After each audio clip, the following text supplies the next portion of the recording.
ಇದು ಸಂಪುಟ ಸಭೆಯಲ್ಲಿ ಅಥವಾ ಇಲ್ಲಿ ಕರ್ನಾಟಕದಲ್ಲಿ ಈ ತೀರ್ಮಾನಕ್ಕೆ ಬಂದಿಲ್ಲ.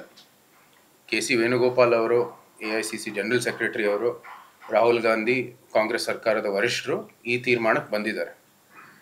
ಇಬ್ರು ಕೂಡ ಕಾಂಗ್ರೆಸ್ ಹೈಕಮಾಂಡಿನ ವರಿಷ್ಠರು, ಅದು ನಿಜ. ಆದರೆ ಕರ್ನಾಟಕ ಜನತೆ ಅವ್ರನ್ನ ಆಯ್ಕೆ ಮಾಡಿಲ್ಲ.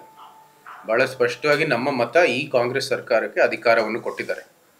ಇದು ಹೇಗೆ ಇಲ್ಲಿ ನಾನ್ ಎಲೆಕ್ಟೆಡ್ ಪರ್ಸನಾಲಿಟೀಸ್ಗಳು ಈ ತೀರ್ಮಾನ ಬಂದು ಇವ್ರಿಗೆ ಆದೇಶವನ್ನು ಕೊಟ್ಟಿದ್ದಾರೆ ಅಂತ ಬಹಳ ಒಂದು ಮುಖ್ಯವಾದಂಥ ಪ್ರಶ್ನೆ.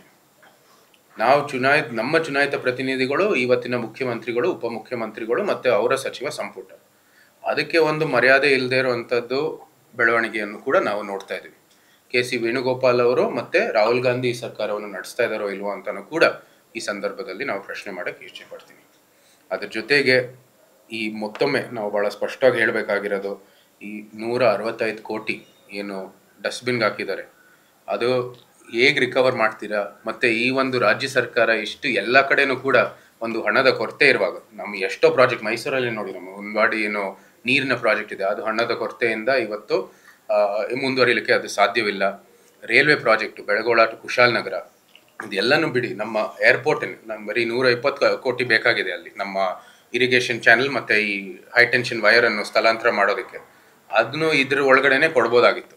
ಆದರೆ ಇಂಥ ಒಂದು ಪ್ರಕ್ರಿಯೆ ನಡೆಸಿ 10 ವರ್ಷನೂ ಕೂಡ ಯಾರಿಗೂ ನ್ಯಾಯ ಕೊಡದೇ ಇರೋವಂಥದ್ದು ಕೆಲಸ ಮಾಡಿದ್ದಾರೆ.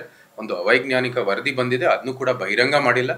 165 ಕೋಟಿ ತೆರಿಗೆ ಕಟ್ಟೋ ಏನು ನಾಗರಿಕರಿದ್ದಾರೆ, ಅವರ ಹಣವನ್ನು ಡಸ್ಟ್ಬಿನ್ಗೆ, ಕಸದ ಬುಟ್ಟಿಗೆ ಹಾಕಿದ್ದಾರೆ. ಸೊ ಇದು ಭಾಳ ಗಂಭೀರವಾದಂಥ ಒಂದು ಸಮಸ್ಯೆ. ಈ ಒಂದು ನಿರ್ಧಾರಕ್ಕೆ ಬಂದಿರೋದು ತಪ್ಪು. ಅತ್ಯಂತ ಒಂದು ವೈಜ್ಞಾನಿಕ ವರದಿಯನ್ನು ಇವಾಗಲೇ ಅವರು ಕಸದ ಬುಟ್ಟಿಗೆ ಹಾಕಿದ್ದಾರೆ. ಇವಾಗ ಮುಂದೆ ಕೇಂದ್ರ ಸರ್ಕಾರ 11 ವರ್ಷ ಇವಾಗ ಪ್ರಧಾನಮಂತ್ರಿಯವರ ನೇತೃತ್ವದಲ್ಲಿ ಮುಂದುವರಿತಾ ಬಂದಿದೆ. 3 ಬಾರಿ ಜನರು ಆ ಸರ್ಕಾರವನ್ನು ಆಯ್ಕೆ ಮಾಡಿದ್ದಾರೆ. ಅವರ ಕೆಲಸವೇ ಸಾಕ್ಷಿ. ಈ ಪ್ರಕ್ರಿಯೆಯನ್ನು ವೈಜ್ಞಾನಿಕವಾಗಿ ಎಲ್ಲರಿಗೂ ಅನುಕೂಲ ಆಗೋ ದೃಷ್ಟಿಯಲ್ಲಿ ಅವರು ರೂಪಿಸ್ತಾರೆ. ರಾಜ್ಯ ಸರ್ಕಾರ ಈ ಏನು ಪ್ರಕ್ರಿಯೆ ಮಾಡೋ ಅವಶ್ಯಕತೆಯೂ ಇಲ್ಲ, ನೈತಿಕ ಹೊಣೆನೂ ಇಲ್ಲ ಇವರು. ಸೊ ಈ ನಿಟ್ಟಿನಲ್ಲಿ ಇವರು ಇದು ಒಂದು ಕಡೆಗೆ ಇಡಲಿ ಮತ್ತು ಇಲ್ಲಿಯ ಸಮಸ್ಯೆಗಳನ್ನು ಬಗೆಹರಿಸಲಿಕ್ಕೆ ಕೈ ಹಾಕಲಿ ಅಂತ ನಾವು ನಿಮ್ಮ ಮೂಲಕ ಅವ್ರಿಗೆ ಆಗ್ರಹಿಸ್ತೀವಿ.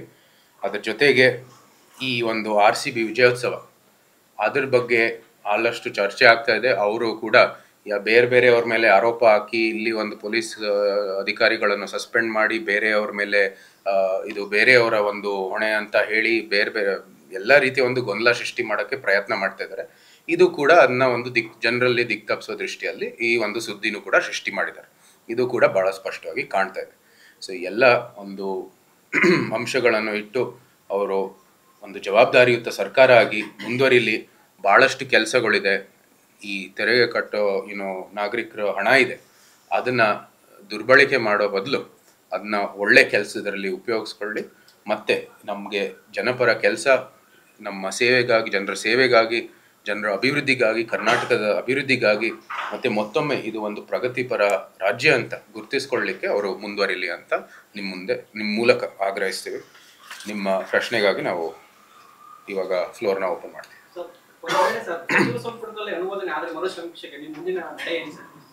ಸಚಿವ ಸಂಪುಟದಲ್ಲಿ ಆಗ್ಲೇ ಕೇಂದ್ರದ ವರಿಷ್ಠರು ಆಗ್ಲೇ ಆದೇಶಕ್ಕೆ ಬಂದಿದ್ದಾರೆ. ಇವರು ಬರೀ ಇಲ್ಲಿ ಸಾಂಕೇತಿಕವಾಗಿ ಸೇರ್ಬಿಟ್ಟು ಮಾಡಬೇಕಾಗಿದೆ ಅಂತ ಅವ್ರು ಹೇಳಿದ್ದಾರೆ ಅಷ್ಟೇ. ನೋಡಿ, ಅಧಿಕಾರ ಅವ್ರ ಕೈಯಲ್ಲಿ ಇದೆ.